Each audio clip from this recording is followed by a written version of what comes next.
And having coached baseball and played it for a number of years, it's just, quite frankly, I find it to be a slow game now after having coached softball. Reese Jacobs coached baseball for a number of years before making the switch to softball when his daughter took up the sport.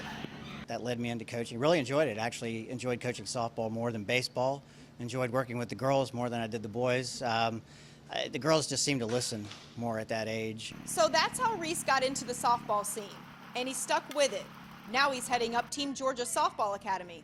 We're in our third year of softball right now, but about 4 years ago, Aaron approached me and said, hey, Chris would like to talk to you guys about maybe teaming up with Team Georgia. And obviously I've known about the baseball program for a number of years. It's got a phenomenal reputation across the country. They've got just outstanding teams, and I've known Chris, I've known Aaron, and so we sat down, had dinner.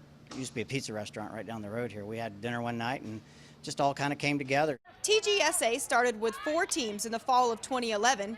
Now they're up to 6, with the goal currently set at about 8 to 10 teams, with ages ranging from 10 to 18. It's been very successful, and Chris has been very supportive, and for the most part, he's kind of let us do our own thing as long as we're doing the right stuff, which I think so far we are. Metro Atlanta has a number of great travel ball organizations around the area, and it's getting bigger every year. Team Georgia Softball sent 8 players to college the first year, 8 last year, and they will send 7 this year, all to programs ranging from Division I to NAIA. The development, the competition, everything that the players need to prepare themselves to play at the next level really does come from travel ball. When you think about the state of Georgia, we are probably, everybody's behind California. California probably produces the most college-level kids and probably has the most advanced softball athletes of any state. And that's largely due to the fact that their population, year-round climate, they play it all year long. But Georgia's right up there with Florida, Texas. Those are probably in the next tier. Georgia's really developed quite a reputation for producing quality players in the last few years. Jacob says the fundamental difference between baseball and softball is the speed of the game. He says softball is oriented around speed.